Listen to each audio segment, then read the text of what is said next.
Ki khubor ka Batesi TV ka umdi basnyambak penjaslian Umrupa Premium Meghalaya.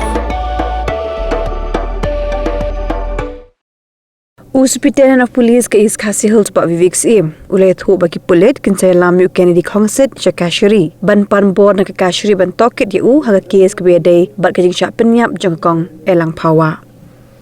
ulayat ho bau Kennedy ula plabo ula ithu ithau bat elang perlok baga kong elang pawa hindagi pulit kindang tokit benya la usya day perlok nudon jinga day AA baga kong elang pawa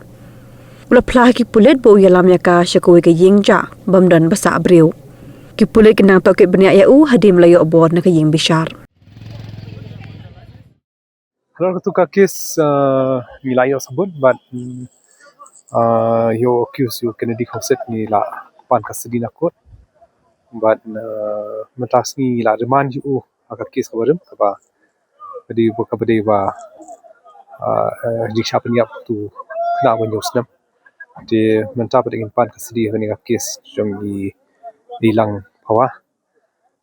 kan investigation lah ya cakmat but ni kerman pengin benda punya toket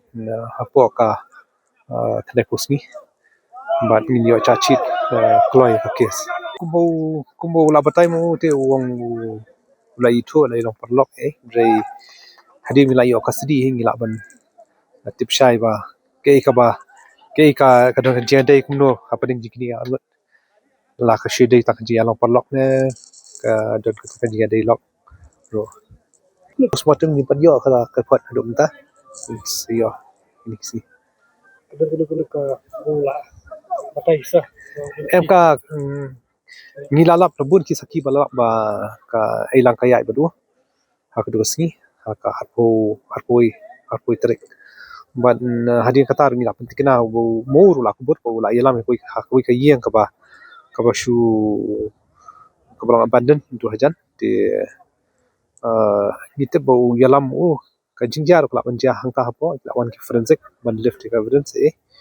ki kini sebut kebudan entah te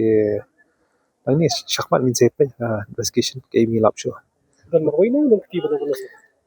aku mengilap entah te udan marway ano ski pan kita na ngin yo show produce show hading katang sa pandeman